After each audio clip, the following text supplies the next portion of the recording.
Je m'appelle Samuel Bonvin, je suis en charge du marketing et des événements à Crans-Montana Tourisme et Congrès. Je suis d'origine de Montana, donc né ici, et heureux de vivre de l'intérieur les 125 ans de Crans-Montana. Le projet des 125 ans, en résumé, c'est quoi? C'est 12 lettres géantes installées sur les rives du lac Grenon, au bas de la colline de l'Hôtel du Parc, qui a été inauguré il y a 125 ans, en 1893. Et ça nous permettra de vous faire découvrir des régions, des points de vue, des personnages, des thèmes, toute la richesse culturelle de notre région à Crans-Montana sur les 12 mois de l'année.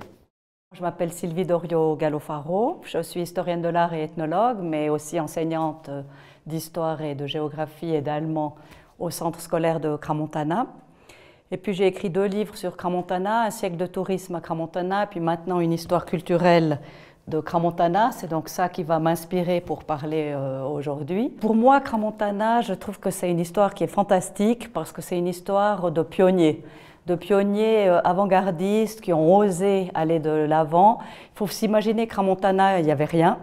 Donc c'était une région ce qu'on appelle les Mayens. Donc il y avait bien sûr ce qu'on appelle des Mayens pour les vaches, hein, puis après quelques résidents, mais ce n'était pas du tout touristique, hein, donc il y a plus de 125 ans. Puis après il y a eu ces pionniers, donc Louis Anty et Michel Dufray qui arrivent.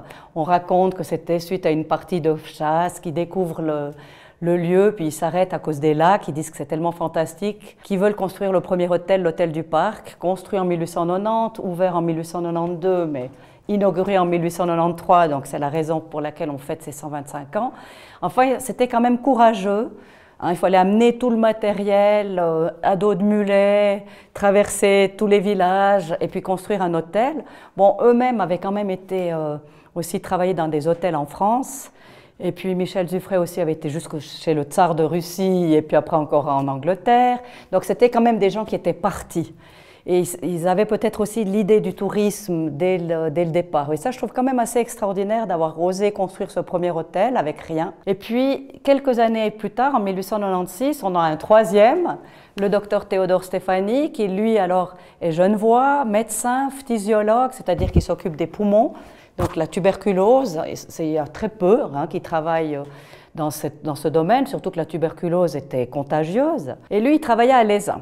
Mais à Lézin, il y a un fait marquant, son chef se fait assassiner, le docteur Burnier, et donc il perd son emploi.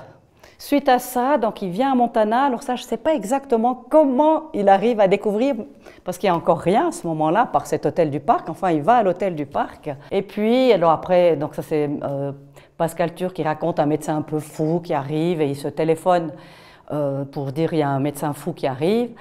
Et il l'accepte quand même parce qu'il peut amener ses malades de Lézin. Et donc, toujours dans cet hôtel du Parc, on va aménager des galeries de cure. Mais après, on peut bien s'imaginer que la cohabitation entre les malades et les touristes, ça ne va pas aller. Donc, le docteur Stéphanie décide de construire un premier sanatorium qui sera construit en 1899 vers le fond de Montana, et qui sera le Beauregard. Mais il ne reste qu'une année, il fait faillite. Puis après, c'est des Anglais qui arrivent, et ces Anglais vont racheter ce Beauregard, ce sanatorium, et le transformer en premier palace de la station. Et puis, ça dure aussi quelques années. Et ces Anglais sont aussi très, très importants pour l'histoire de la station parce qu'ils vont lancer le golf. Hein, sans le golf, et on a encore aujourd'hui le golf, hein, ce merveilleux golf. Et puis, le ski, avec Arnold Lunn. Et puis, donc c'est ce qui explique après que le premier noyau architectural moderne est né autour du funiculaire, parce qu'on se demande pourquoi le funiculaire est comme ça placé un peu aujourd'hui en dehors de la station. En fait, on l'a construit là parce que non seulement il y avait Michel Dufray qui était aussi dans le comité, mais c'est aussi parce qu'il y avait ce palace, ce premier palace. Donc c'est clair que les clients, on les amenait directement du funiculaire, et ça c'était vraiment une modernité en 1911 parce qu'avant on montait à pied ou à dos de mulet, donc il fallait 4 heures pour monter. Et puis, donc là, le funiculaire, ça va vraiment aussi lancer la station parce que maintenant, on rentre, entre guillemets, dans la modernité. Arrive la Première Guerre mondiale, alors là, c'est clair que ça stoppe un petit peu le développement, mais on a les internés de la Première Guerre mondiale qui vont venir, donc ça c'était aussi des malades, mais aussi, on appelle aussi des prisonniers de guerre, qui vont venir aussi dans ce palace, Donc on les recevait quand même bien. Et puis aussi à l'hôtel du Golfe. Donc il y a les deux. Alors on a aussi, alors pour la naissance maintenant de Cran, on a ce premier hôtel aussi qui date de la Première Guerre mondiale. Heureusement, la Première Guerre mondiale se termine. Et puis la station continue toujours comme station de cure parce que ce docteur Stéphanie, non seulement donc, il va faire construire plusieurs sanatoriums dont le sien, mais il va devenir d'abord secrétaire et puis président de la Société de développement de Montana. Donc il veut lancer le tourisme justement. Donc il est médecin, mais c'est clair qu'il construit ces sanatoriums, il veut que les gens viennent dans ces sanatoriums. Donc il fait beaucoup de promotions et il fait des photos. Et c'est ça justement le livre que j'ai développé. Parce qu'il fait, donc moi j'en ai retrouvé 1300, mais il en a je crois encore plus. Et je l'ai retrouvé aussi dans les PV de l'Office du tourisme, justement ça s'appelait la Société de développement de Montana. Et il travaille là vraiment d'arrache-pied pour développer la station, mais là surtout Montana. Parce qu'il y avait quand même une rivalité entre Montana et Cran, parce qu'à ce moment-là, la tuberculose était tellement contagieuse qu'après les gens de Cran vont se séparer de la Société de développement de Montana pour créer celle de Cran. Ça, là maintenant je suis en 1928. Et ils vont même écrire dans les statuts qu'à Montana, il y a trop de malades, on veut nous développer une station de sport.